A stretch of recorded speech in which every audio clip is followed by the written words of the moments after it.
Now let's go ahead and make our third building. Once again, remember we're going to do that. We're going to make a copy from the elevation view so we can catch all the components.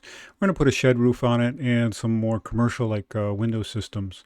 So I'm going to go ahead and go to that south elevation. I'll zoom out a little bit so we can see what we're doing here. And I'm going to draw a box around our building, grab our copy tool. And remember, we're just kind of evolving our design here, just learning how the tools flex. I'll go to the 3D view and we'll modify that roof. We're going to make a shed roof this time. Keep in mind that term shed roof. It'll come up in a check drawing that we're going to do later on. And a lot of people forget what a shed roof is. A shed roof is a single pitched roof. So I'm going to select, I double clicked into it so that I could edit. I selected it and then double clicked. And I'm going to get rid of the pitch now and only have the pitch on one side. I'm going to click off Define Slope and click Complete. And now we have a shed roof with the same wall problem that we had in the other ones. And this is why I knocked the pitch down in the last roof, so the shed roof is a little more practical in its pitch. So I'm going to grab that wall, attach top to base, and click on the roof, and we solved that problem. Now the last thing I want to do is once again do some alignment with the windows and the doors. I'm going to put a door in the center and two larger windows on the side just so we can just get some more experience with manipulating. So I'm going to slide over here and zoom in. We're going to get rid of 3 of these windows, so I'm going to just make a box around them and hit delete.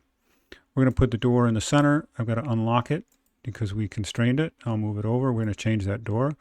And we're going to move this window over. I think we want this window to be 6 feet away. So I'll hit 6.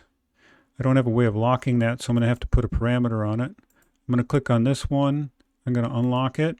This one we dimensioned originally, so it's already got a parameter to it. And I'm going to lock that one.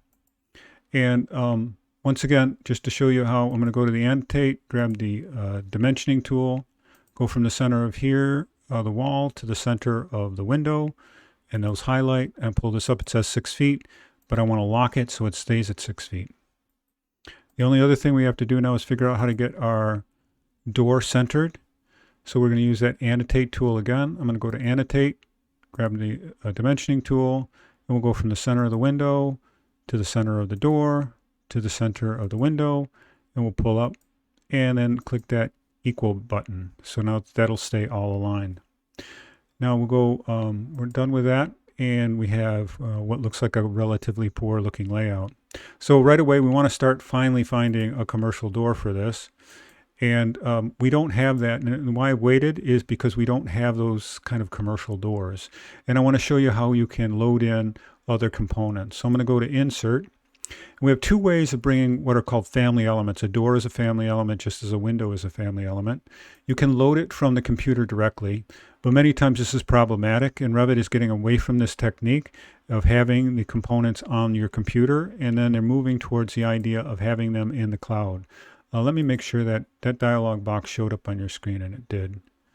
The other way is to load the Autodesk family from the cloud, which means that it's hosted somewhere else. And this means that anytime Revit updates family elements, you get the newest copy of them. So I'm going to select that. And you see we have all of these components to put into our models. And we're going to go to Doors. And now it's looking out into the other internet or into the cloud for our door systems. And we'll pick this door exterior 2 light one. That's not my favorite, but it is an exterior door. And we'll go ahead and we'll load that in.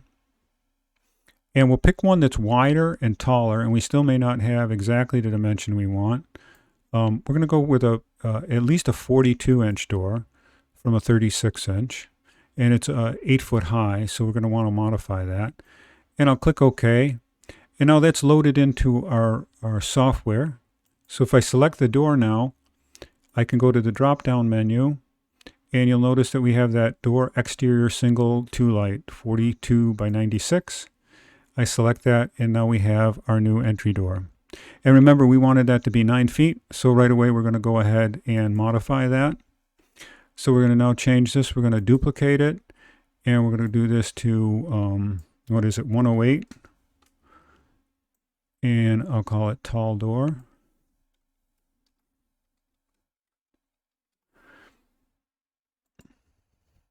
And we'll change this dimension to 9 feet.